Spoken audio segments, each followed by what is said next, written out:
Hi, this is Vegan GroundHopper Extra Time. I've just got back from a trip down to Brighton. I have travelled 520 miles today. So I've just got back home, and it's been a really good trip.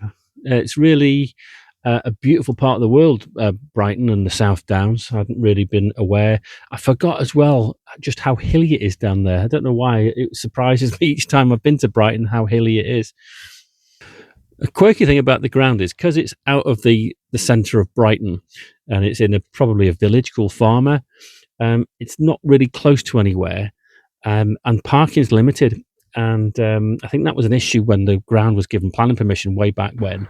But the alternative was a free park and ride, and the free bit is what I really liked about that. But it was quite an adventure because it's about 4 miles from the football ground. You park up at the race course, and horse racing is not really vegan friendly, but it was a good place to leave the car and then get a double decker bus back. And the view from the race course was really quite breathtaking. You could see the English Channel, and it was the South Downs, and the race course was absolutely huge. So the fan zone at the stadium was really good. It was a great mixture of sort of video walls, TV screens showing the Newcastle Chelsea game. There was a nice sort of like Christmas touch with the Salvation Army brass band there. The club shop was brilliant, really well stocked.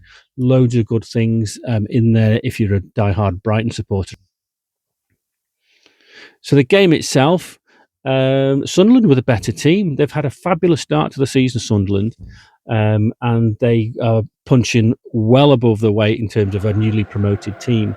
It would be great if they could secure some sort of like European qualification this season. It'd be really great for Sunderland.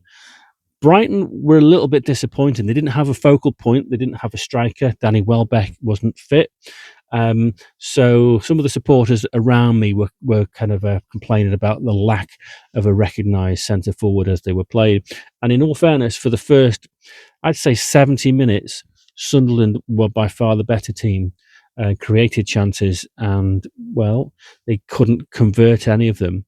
So the game was 0-0, but there was some real good play in the game, so it wasn't a really dead boring 0-0, even if there was a little bit of a lack of goal mouth action and goalkeepers making real saves.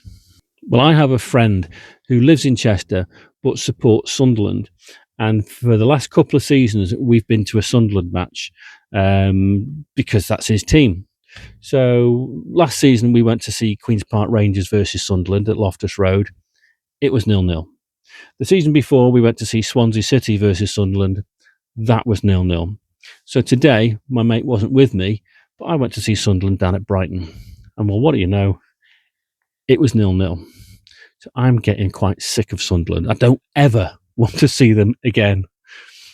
Kind of the overwhelming feeling about the Amex Stadium was that it's a new build. It doesn't have the character of some of the grounds I've been to. 7 days ago, I kind of sat here doing this extra time about Kenilworth Road at Luton, and obviously the Amex is new. It doesn't have the quirkiness of Luton, but the new modern grounds do have things that go in their favour. Kind of the space that they've got for the fan zone was really good. Although Luton did have a good fan zone too.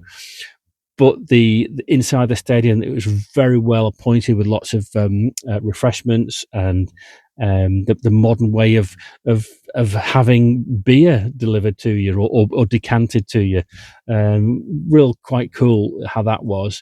And obviously vegan food, you would expect that in Brighton. Brighton is a very liberal and inclusive sort of place anyway, so I'm glad Brighton and Hove Albion didn't let me down. But overall, yeah, it was actually for a modern ground. The views obviously were good. There's no pillars in the way. There's no restricted views at Brighton, I don't think. But there was still a good atmosphere. And particularly when that moment came in the second half, when Brighton really pulled the socks up and started to go at Sunderland, the atmosphere was really, really good. Unfortunately for Brighton supporters, they went home a little bit disappointed with their performance as well as a goalless draw. But overall, I had a good time. It's a long day. Um, it's kind of 16 and a half hours since I left home. But overall, I really enjoyed it. It's a new ground, so therefore I do enjoy the ground hopping. It was a good one to go and see, and yeah, nice people in and around the ground, nice and friendly, really good. And yeah, I would say Brighton is a good place to go and visit.